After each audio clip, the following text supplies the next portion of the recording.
बिमल गुरुंग के द्वार आने से पहले विनय तमांग अपने पार्टी का संगठन विस्तार करने में लग गए हैं।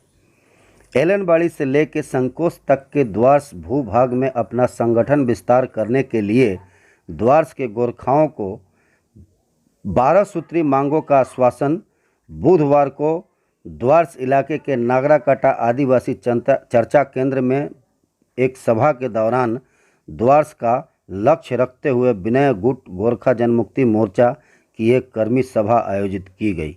इस सभा में द्वार में संगठन विस्तार करने के लिए द्वार के 4 नेताओं को लेकर एक कोर कमेटी का गठन किया गया। उन 4 सदस्यों को द्वार में संगठन विस्तार करने का जिम्मेवारी दिए जाने की बात विनय तमांग ने कही। उस कमेटी में दल के केंद्रीय कमेटी के सदस्य नारी मोर्चा, युवा मोर्चा, विद्यार्थी मोर्चा शामिल होंगे। उन्होंने फरवरी माह में द्वार के जयगांव और बीरपड़ा 2 स्थानों पर विशाल जनसभा करने की घोषणा की है।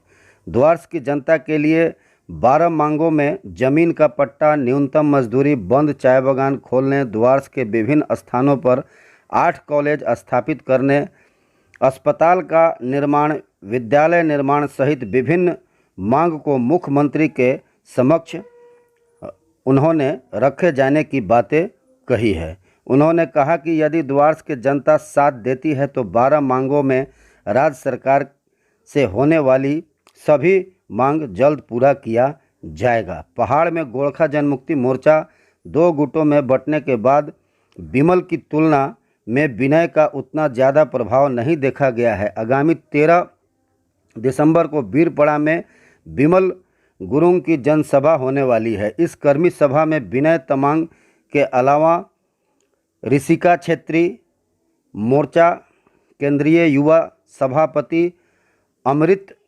योजन मोर्चा के केंद्रीय प्रवक्ता केशवराज पोखरेल, रुदेन लेप्चा, विशाल राय, रोहित थापा, अशोक लामा, लखी मुखिया, कमल प्रधान, तारा सुनार एवं अतिथि के रूप में ST/SC OBC cell Trinamool Congress Banarhat block committee के GS अमरदीप सार्की मुख्य रूप से उपस्थित थे।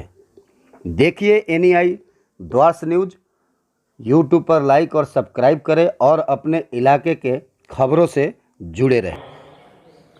साथसाथै यहाँनिर पश्चिम बङ्गाल सरकारलाई आजको यस मञ्चबाट फेरि अनुरोध गर्न चाहन्छु, तपाईले नै गठन गरिएको सिलगुटा दिएर अझ डुवर्सको निम्ति विकासको निम्ति उहाँलाई फुल फ्लेजेड पावर दिएको हुनुपर्छ, यो म अनुरोध गर्न चाहन्छु। साथै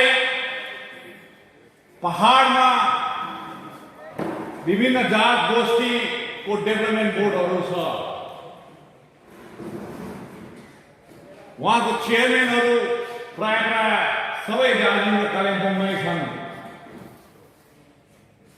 त्यो बोर्डले कतिवटा बोर्डले आफ्नो सन्तानको आफ्नो जात भएको डुवर्समै 1-2वटा घरहरू बनाइदिएका होलान्, तर यो पर्याप्त भएन। म माननीय मुख्यमन्त्री सुश्री ममता ब्यानर्जीलाई डुवर्सको लागि अलग्गै यस्तो जात गोष्ठीको डेभलपमेन्ट बोर्ड बनाइदिने म अनुरोध गर्न चाहन्छु। साथै यो विषयमा म अवश्य नै तपाईँलाई वचन दिन चाहन्छु, यो कुरोहरू माननीय मुख्यमन्त्री सुश्री ममता ब्यानर्जीको अगाडि राखिदिनेछु।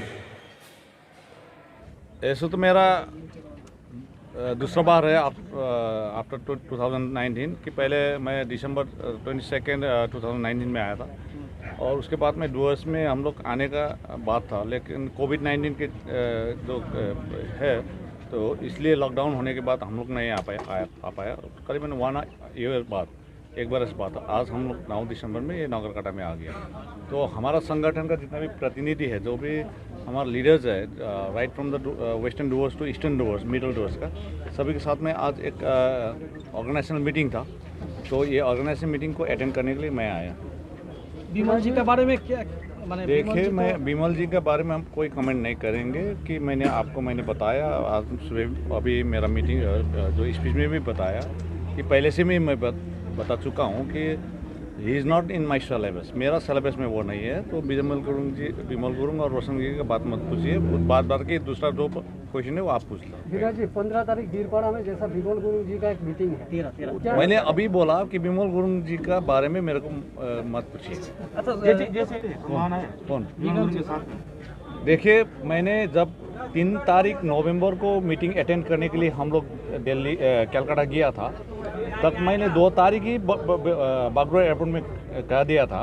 उसके बाद में 3 तारीख भी मैंने कह दिया कि हम लोग कोई भी एडमिनिस्ट्रेटिव प्लेटफॉर्म और पॉलिटिकल प्लेटफॉर्म हम लोग विमल गुरुंग जी से और रोशन गिरी से शेयर नहीं करेंगे। वो आज भी वो स्टैंड है। आउँदो 2021 को विधानसभा चुनावमा के ममता बेनर्जीको दाहिने देब्रे भएर विनय फ्याक्सन बस्छ। अब हेर्नुहोस्, को दाहिने को देब्रे म जान्दिनँ। हामी चाहिँ 2017देखि हाम्रो एलायन्स छ र अस्ति 2019 को लोकसभा र दार्जिलिङको उपचुनावमा पनि हामी साथ थियौँ र 2021 मा पनि हामी साथ दिन्छौँ। अब त्यो देब्रे दाहिने त तपाईँले जन्माएको, अब को देब्रे को दाहिने त म जान्दिनँ। त्यसले गर्दाखेरि अहिलेसम्मको एलायन्स ओपन एलायन्स हो भने ममता ब्यानर्जीसँग गोर्खा जनमुक्ति मोर्चा विनय फ्याक्सन हो।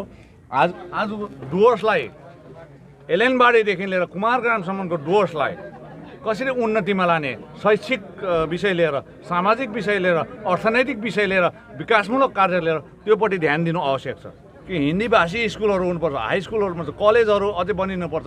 आज दार्जिलिङ पहाडमा 11वटा रेकगनाइज कलेज र एउटा नन रेकगनाइज कलेज छ भने आज त्योभन्दा ठुलो क्षेत्रफल भएको डुवर्समा केवल 4टा कलेज मात्र छ। त्यसले गर्दाखेरि अझ थप 4टा कलेज हुनुपर्छ भन्ने हाम्रो माग हो। हस्पिटलहरू अझै राम्रो हुनुपर्छ भन्ने हाम्रो। आज टुरिज्मको एउटा जग्गा भएकोले गर्दाखेरि टुरिज्म स्किमहरू ज्यादा भएको हुनुपर्छ त्यहाँ, जहाँबाट हामीले रोजगार दिन सकौँ बेरोजगारहरूलाई। त्यसले गर्दाखेरि यो एउटा गेटवे अफ आसाम पनि हो, नर्थ इस्टको 8वटा राज्यको एउटा गेटवे हो, एउटा द्वार हो। त्यसले गर्दाखेरि आज जहाँनिर 7वटा राज्यहरू यो भएर जान्छ, सिक्किमदेखि लिएर यो बाटो सबै उता आसामपट्टि पनि जान्छ, यो बाटो बङ्गलादेश पनि जान्छ। त्यसले गर्दा यो क्षेत्रलाई आज इकोनोमिकली साउन्ड बनाउनुको निम्ति केन्द्र सरकार र राज्य सरकारले उहाँहरूको नीति अपनाएर यहाँको स्थानीय बासिन्दा चाहे जो पनि होस् यहाँ सम्प्रदाय उनीहरूको लागि लाभप्रद होस् भन्ने चाहिँ हाम्रो चाहना हो। अच्छा विनय जी, द्वारस इलाके में आप अपने बैनर तले कैंडिडेट खड़ा करेंगे कि टीएमसी का समर्थन करेंगे? क्या द्वारस विधानसभा चुनाव में देखिए 2021 में देखिए हम लोग का अलायंस है, अभी इलेक्शन नहीं आया है, तो इलेक्शन आने के बाद में हम लोग ये सब तय करेंगे। तो वैसे तो ऐसा है कि विधानसभा इलेक्शन में हम लोग का कैंडिडेट होना चाहिए, ये तय पहले से हो चुका है। और जहाँ पर लोकसभा का बात आता है तो हम लोग तृणमूल कांग्रेस को सपोर्ट करेंगे, ये पहले का एग्रीमेंट था और आज भी वो एग्रीमेंट है और 2021 में भी यही रहेगा। द्वारस में कहाँ आप कैंडिडेट खड़ा करेंगे इस बार? देखिए, हम लोग पहाड़ का 3 ठो तो हम लोग करेंगे ही। अब आने वाला दिन में इलेक्टोरल जो प्रोसेस शुरू हो जाएगा उसके बाद में ऑल इंडिया तृणमूल कांग्रेस से फिर हम लोग बात करेंगे। फिर आउँदो दिनमा तपाईहरु कुन ठाउँमा यहाँ जनसभा गर्नुहुनेछ?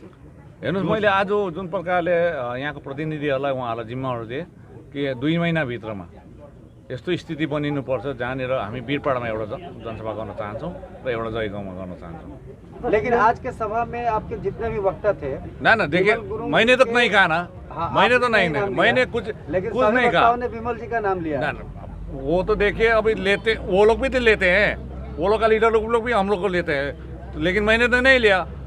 मैंने तो बात नहीं, मैंने बोल दिया है ये सिलेबस में नहीं है। मेरा बोला ना, विमल जी के बारे में कोई भी ऐसा प्रश्न मत कीजिए कि वो मैं आंसर दे सकूँ। नहीं, मैंने देखा विमल जी के साथ जो लोग थे आज आपके साथ थे, लक्ष्मी मुखिया और ना, देखिए पहले से विमल जी के साथ नहीं, गोर्खा जनमुक्ति मोर्चा के साथ में थे, आज भी गोर्खा जनमुक्ति मोर्चा के साथ में है। जस्तो कि अघि तपाईले भन्नुभयो आप अपने कार्यकर्ताओं को इस द्वार में क्या संदेश देना चाहते हैं? ना देखिए, पहले तो हम लोग को इस सभी क्षेत्रों को, इस इलाके को शांति बनाए रखें और कोई ऐसा मतलब क्रिमिनल एक्टिविटीज़ या इलीगल एक्टिविटीज़ ना हो, क्योंकि हम लोग सब शांति चाहते हैं। और लीडर लोग हैं जो भी है वो भी उसको भी मालूम होना चाहिए कि हम लोग शांति में रहें और गुड पॉलिटिकल कल्चर होना चाहिए यहाँ पे, ठीक है, एटमॉस्फेयर ठीक होना चाहिए और सभी एक भाईचारा के नाते, क्योंकि डिफरेंट कम्युनिटीज़ यहाँ पे बैठते हैं और तो सभी एक एक दूसरे के साथ में मिलकर रहना चाहिए।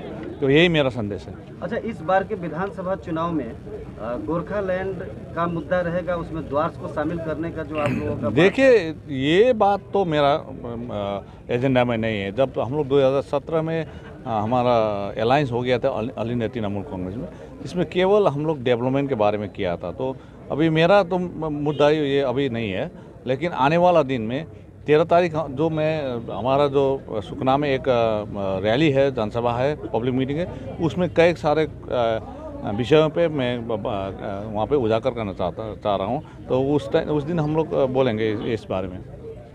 जिटिएको एमओयू साइन भएपछि त्यहाँनिर एनेक्सर 2 मा नै लेखिएको छ जिटिएको कि केन्द्र सरकारले कोरोनेसन ब्रिज जो बाघपुल भनिन्छ त्यसलाई मर्मती गर्नुपर्छ या अल्टरनेटिभ बनाइदिनुपर्छ भन्ने। तर आजसम्म केन्द्र सरकारले त्यो पुरा गरेको छैन। र अघि मैले नरेन्द्र भाइ मोदीजी र केन्द्र सरकारलाई र भारतीय जनता पार्टीलाई यही रिक्वेस्ट गरेँ कि यो डुवर्स आउने जुन चाहिँ कोरोनेसन ब्रिज छ यथाशीघ्र त्यो जिटिएमा लिखित अनुबन्धित र त्यहाँ हस्ताक्षरित कोरोनेसन ब्रिज चाहिँ बनाइदिएको हुनुपर्छ।